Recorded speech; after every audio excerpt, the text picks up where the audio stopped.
Hi, you guys. Okay, this is part 11. Okay. The last two videos were 9 and 10. Like, I've been making so many videos, I'm losing count what order they're in. But this is definitely um, number 11. Okay, I'm getting right into it. Um, and so now Jacob, who is now called Israel now, and the Most High acknowledged that in the 34th chapter again, 34th, 35th chapter of Genesis, that his name is Israel. But now the whole family is in the land of Canaan, which they dwelt in a small part called Shishim. While they're there, Leah's daughter Dinah, she goes outside to scope the land to see, how the women like in this place.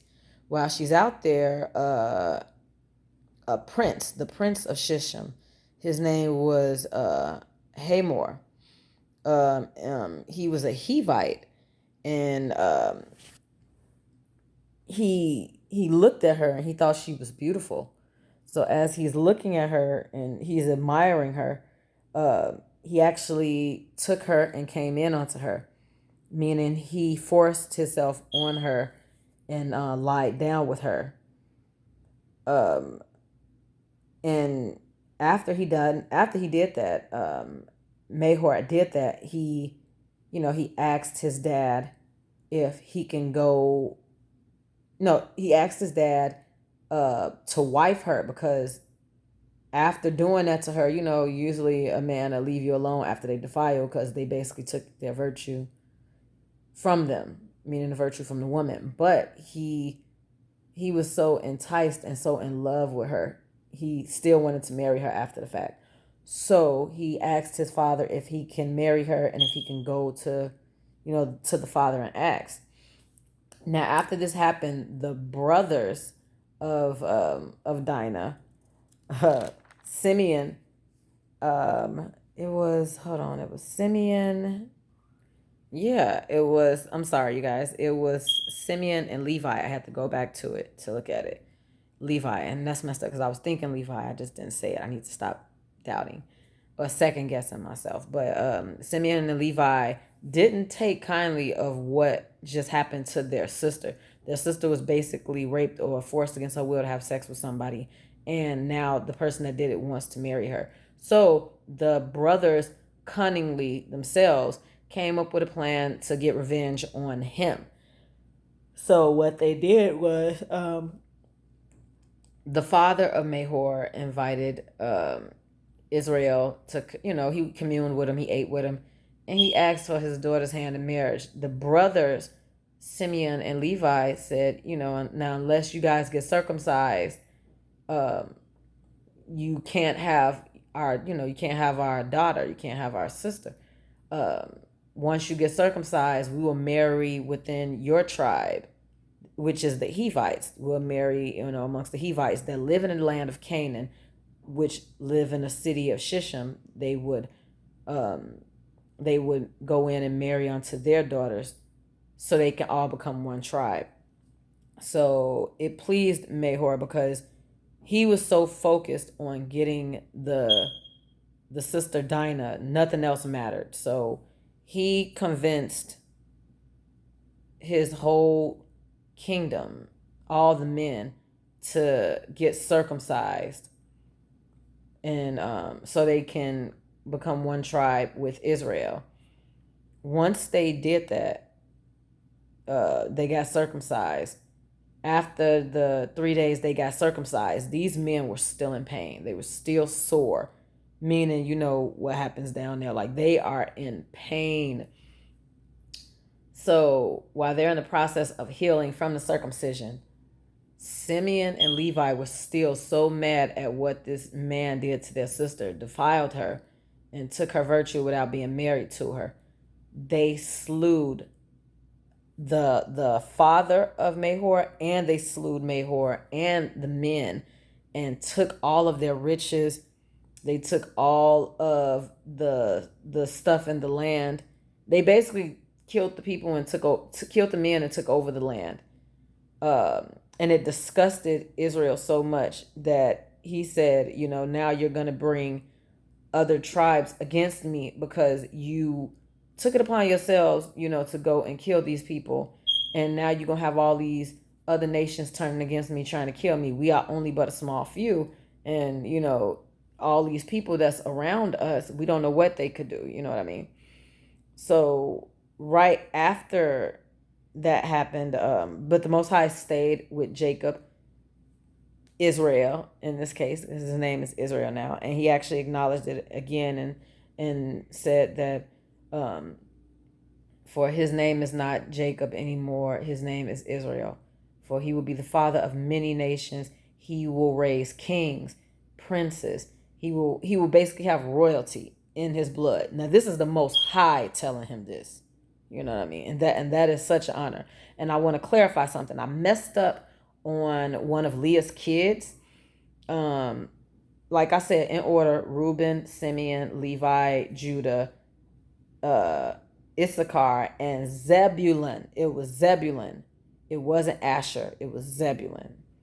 Asher was he came from the other wife, which was the concubine and the handmaid of Leah, which is Zilpah. Zilpah had Asher and Gad. Yeah. So I'm gonna actually read them off to you guys. And this was without me looking, but I just wanted to pull it up anyway. And this is in Genesis chapter 35, verses 23 through 26. It says, the sons of Leah, Reuben, Jacob's firstborn, and Simeon, and Levi, and Judah, and Issachar, and Zebulun. Those are Leah's kids. The sons of Rachel, Joseph, which is Yusuf, and Benoni, which is Benjamin. Those are their names. And the sons of Bilhah, Rachel's handmaid, was Dan and Naphtali. And the sons of Zilpah, Leah's handmaid, Gad and Yasher. These are the sons of Jacob, which were born to him in Padanaram. So these are all of his sons, all 12 sons, which at this point, they are all grown men now. Going from chapters 34 and so on. They are grown men now to the point they're having their own kids, which is a beautiful thing. And getting back to what Israel did, for the sins of what his sons did, his sons killed basically a whole city, which is the men in that city, and took all of their riches and spoiled their goods, meaning they took cattle, they took everything. The Jacob didn't want anything bad to come upon his house, because the Most High said that he would become a great nation, where he will raise kings, princes, like he will have a royal priesthood, a royal house. And if the Most High bless you with that, that means more than words coming from him than from just man. So Israel, he made a pillar and he built an altar and offered up to the Most High, so he could forgive his children for what they did. So getting back to the stories now, Esau, don't forget, Esau's living right next to his brother, and Esau now is getting into his lineage. Esau had a big household, where his grandson was Amalek, which was the one that a lot of the tribes talk about now as the one that got the revenge on the Hebrew Israelites, and that's what put us into the captivity that we are in right now to this very day. If it wasn't for that grandson, that son, we wouldn't be in the captivity that we're in right now. But he had, and don't forget, Esau, he is Edom. He is literally Edom, or he is the father of the Edomites.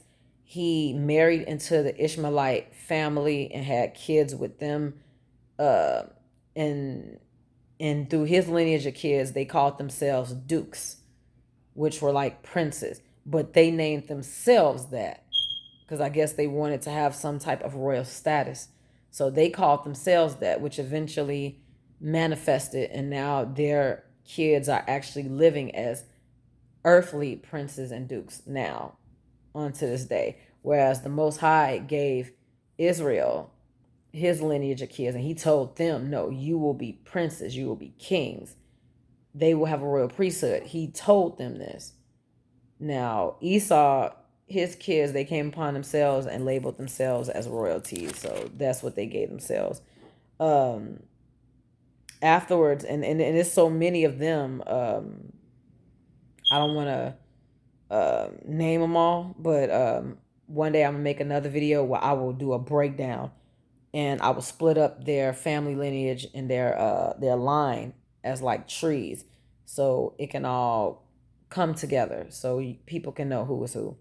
After that, Esau felt that the land that he was in was not big enough for his brother and him. It was too small.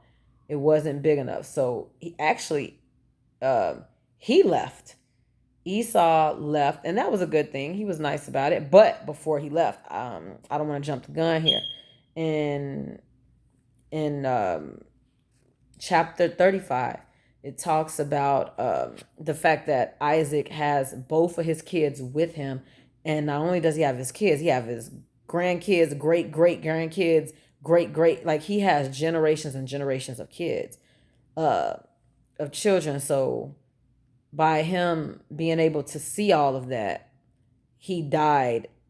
He died of a good age. He died happy. I think he died at the age of 104 score. He died um, getting to see all of his kids and his kids' kids.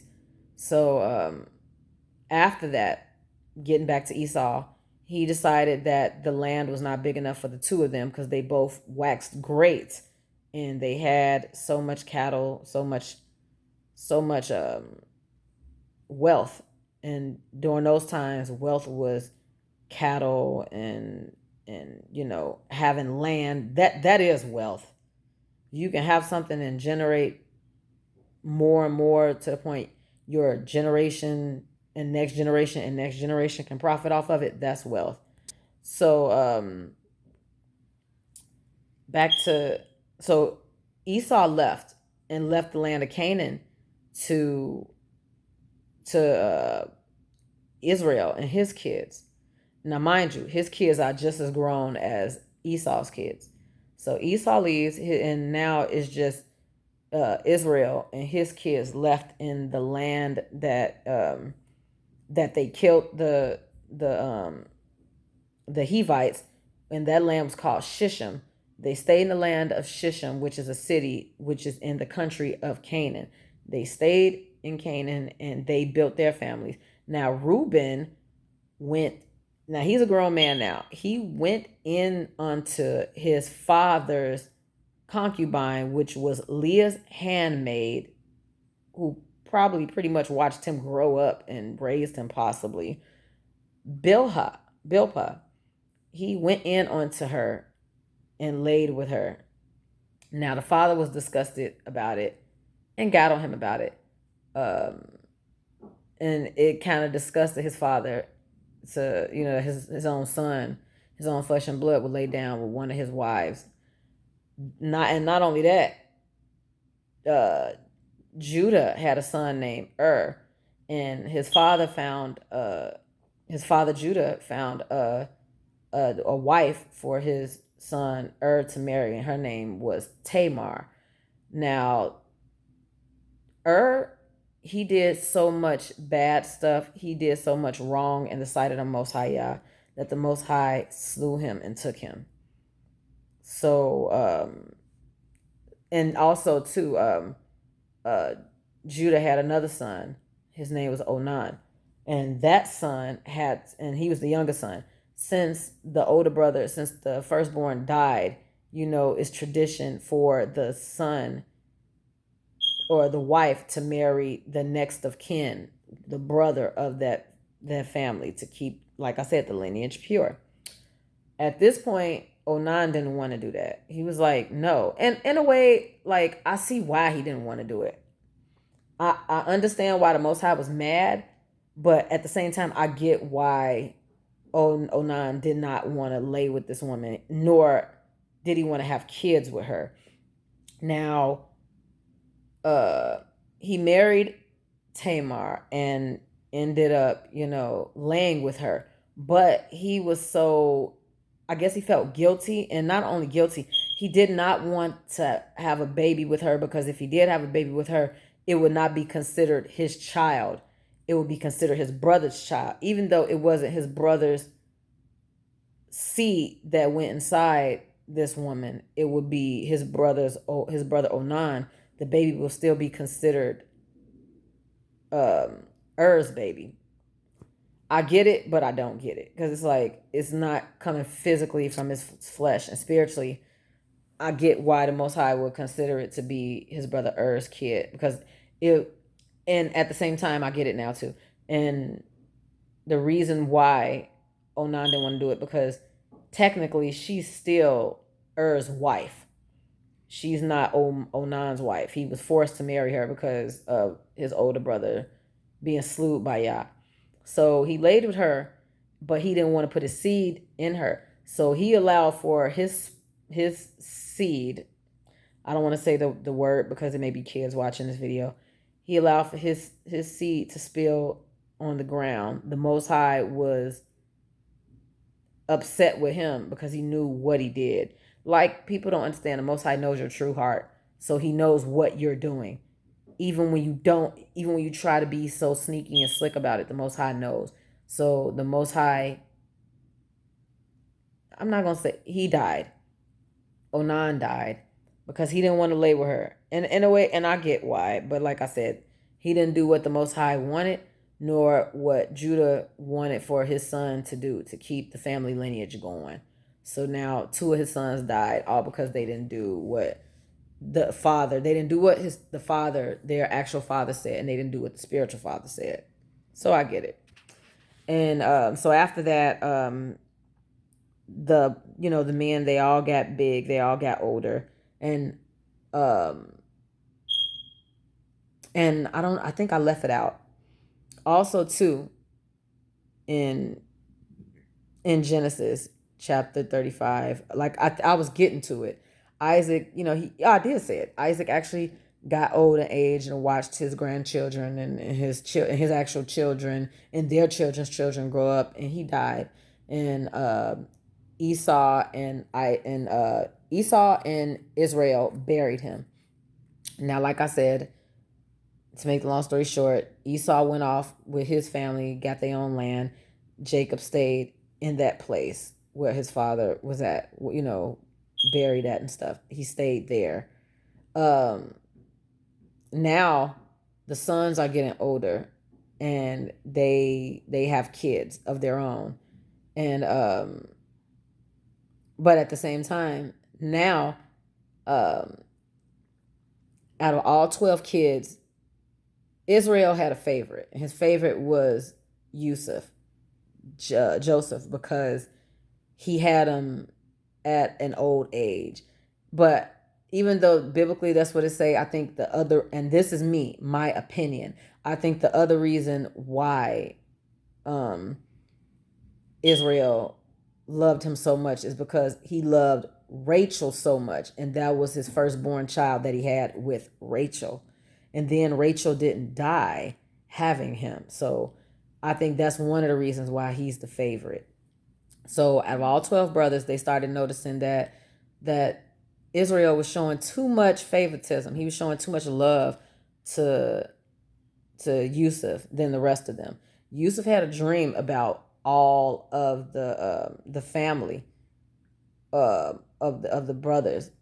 But the first dream he had, saying that he had, some sheep. His brothers had sheep, and his brothers' sheep surrounded um,